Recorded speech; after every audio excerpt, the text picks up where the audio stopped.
مصلیاں و مسلمان اما بعد۔ صدر علی وقار، میری تقریر کا موضوع ہے اتحاد بین المسلمین کیسے ممکن ہے۔ علی وقار، ہم نے اتحاد ملت کے کئی روح پرور مناظر دیکھے ہیں۔ تحریک پاکستان، تحریک ختم نبوت اور تحریک نظام مصطفیٰ صلی اللہ علیہ وسلم میں امت محمدیہ نے جس ربط و ضبط اور اثار و قربانی کا ثبوت دیا وہ ہماری تاریخ کے ماتھے کا جمر ہے،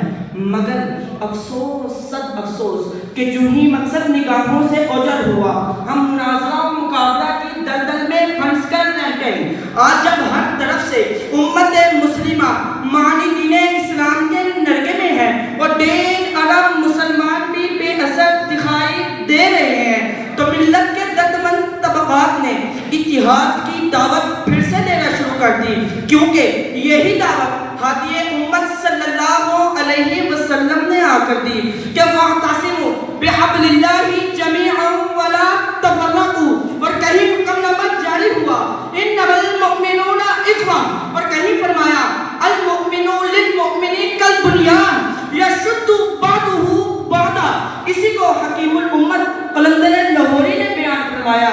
منفیت ایک ہے اس قوم کی، نقصان بھی ایک ہی سب کا نبی، دین بھی ایمان بھی ایک، حرم پاک بھی اللہ بھی قرآن بھی ایک، کچھ بڑی بات تھی ہوتے جو مسلمان بھی ایک، فرقہ بندی ہے کہیں اور کہیں ذاتیں ہیں، کیا زمانے میں پنپنے کی یہی باتیں ہیں۔ جناب صدر محفل، ہمالیہ علم و ادب اتحاد بین المسلمین کے خلاف پہلے اعتزال، انحراف، الہاد، روافض و خوارج اور انکار سنت کی جو تحریکیں چلی ان کو ختم کرنے کے لیے کہیں امام ابو الحسن اشعری اور کہیں امام ابو المنصور ماتریدی میدان عمل میں آتے ہیں اور کہیں امام رازی، امام غزالی فلسفہ یونان کو رد کر کے اسلام کی بالادستی کے لیے سرپکڑ نظر آتے ہیں۔ کبھی اجمیت، کبھی افریقیت اور کبھی ملحمتیت کے فلسفے کو نیست و نابود کرنے کے لیے امام ربانی، مجدد الفسانی، شاہ امام احمد نورانی میدان جہاد میں سرگرم نظر آتے ہیں تو کہیں اشاع امام احمد نورانی اور عبدالستار خان نیازی میدان جہاد میں سر توڑ کوششیں کرتے نظر آتے ہیں۔ جناب صدر محفل، تو اتحاد رخصت ہو جائے تو شدت پسندی جنم لیتی ہے، اتحاد رکھتے صبر باندھے تو انتہا پسندی وجود کو تیرا و تار کرتی ہے، اتحاد نظام زندگی میں نہ رہے تو معاشرے دست و گریبان نظر آتے ہیں۔ علی وقار، آج ہمارے معاشرے سے اتحاد رخصت ہو گیا، اسی لیے تو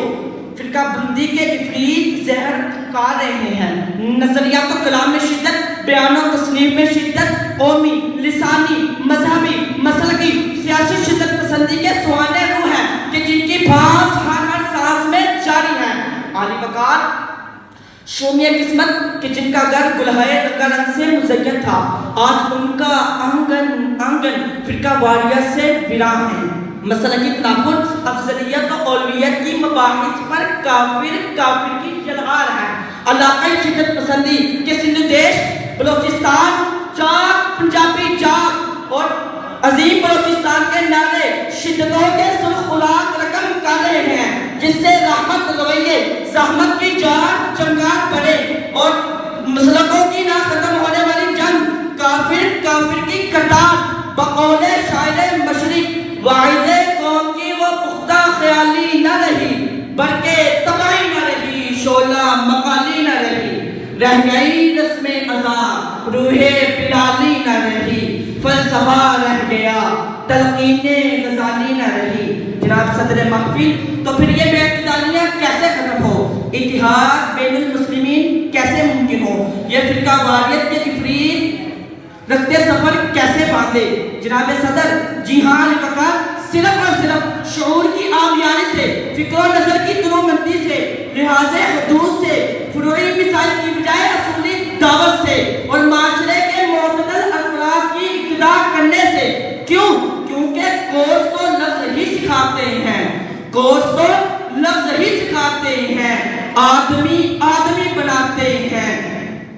ہم تو فقط اتحاد بتاتے ہیں، کردار والے ہی اتحاد کر دکھاتے ہیں، کردار والے ہی اتحاد کر دکھاتے ہیں۔ والسلام، سماعتوں کا شکریہ۔